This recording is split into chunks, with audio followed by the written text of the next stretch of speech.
Hello everybody, welcome to another Photoshop CS6 tutorial. I'm your host, Buddy Blackford. Today we're going to learn how to use the background eraser tool. The background eraser tool lets you select specific colors from within your image and erase just those colors if you want. There's a whole bunch of different settings that you can use with different combinations for those settings that can give you different types of looks and feels.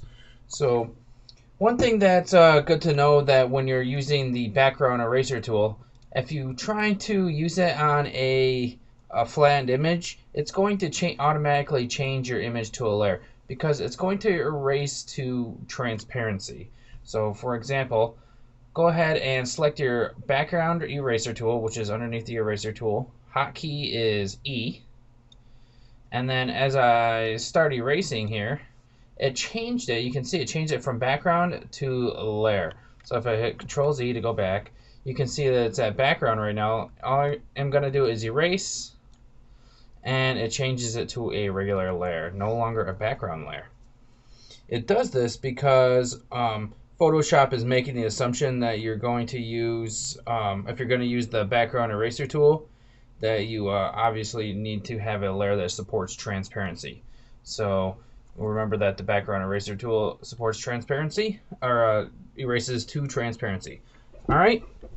So with that in mind, we can go up here to our options. We've got our different brush, just like with any other kind of brush.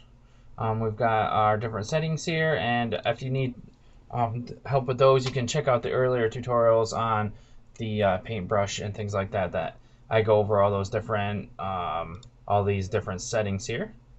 Now we've got three different buttons here, and these are sampling buttons. The first one here is continuous. The second one here is once, and the next one is background swatch. So I'll just go over these real quick. So for continuous, when you're sampling the background, how it selects. I mean, when you're sampling from the image, it's going to determine how you select the color range that you're going to be erasing. So continuous continually selects a color range as you're dragging along. And then when you do once, so let me do this. Here's continuous, and it's just going through everything. And then if I go to once right here, I'm going to need to select. So if I hold down Alt and select the color, now it's only going to sample what you first selected when you clicked your mouse. So if I click on there, and then you can see that it's not going to erase this black stuff because it's not the same color. So that's a good way to easily erase things. Now the next thing that we got is the background swatch, which is this. And it's only going to erase things that are this color background. So my color background right now is blue. And we'll see if I can get anything that's blue that we can erase. Maybe it'll erase these jeans a little. Nope, not the right color blue. But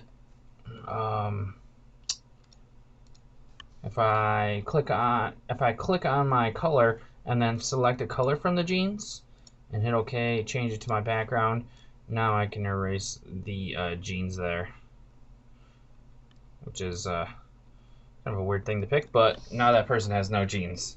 I'll go back. All right, so those are the different sampling buttons. You can see what those do. Now we can go here to our limits, and this is how far you want the erasing to spread. Oh, it says it right there. I never knew that actually.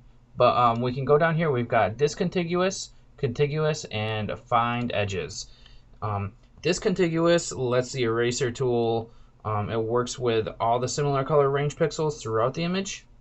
Contiguous restricts the eraser tool, and what it's going to do is it's going to what's it going to do? It's going to restrict it to the selected color range without moving outside like the original area that you sampled. And find edges looks for a shift in the color range and attempts to erase the visual edge of the image. Okay, so I wanted to go over the difference between contiguous and discontiguous here. And what it means is it kind of acts like a color barrier, and one acts like whatever colors are within your circle. So just think of that when I'm talking about this. So make sure you have one selected in your sampling. I'm going to go ahead and, oops, my bad. I'm going to go ahead and zoom in on this image to this R right here. Now I'm going to go back to my magic eraser tool.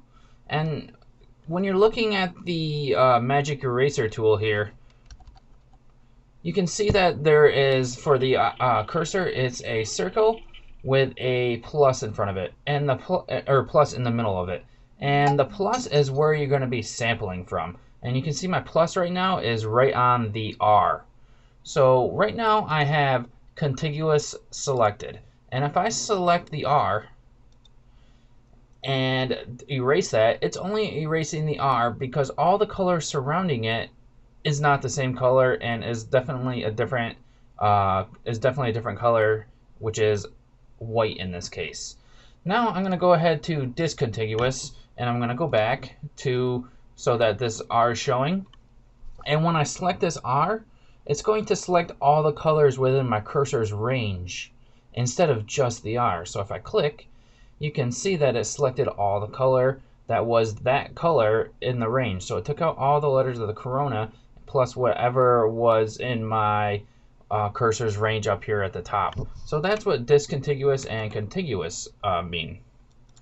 Now the next one is find edges, and I don't really use that one that often, but it looks for a shift in the color range and attempts to erase the edge of the image.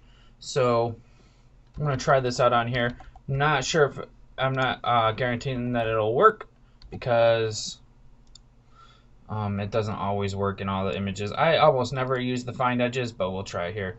So I'm going to try to get the edge of this, and as you can see, it got like the edges of the letters. So that's how that one works. It tries to get around the edges of things, and it works better in vector images and things where the edges are clearly visible, but not as great in an image like this. As you can see, not everything was taken care of. So that's how find edges works.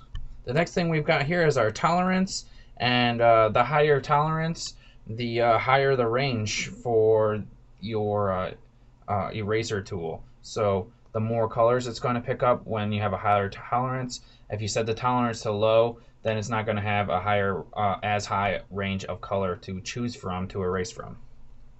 So we got the protect foreground color here. So if you have that checked, and then I go ahead and grab something like this color right here and hit OK and make sure it's in my foreground. When I start trying to erase, let me get this onto something else. It's going to definitely protect that. So I'll go to this sampling right here where it's going to be a continuous sampling.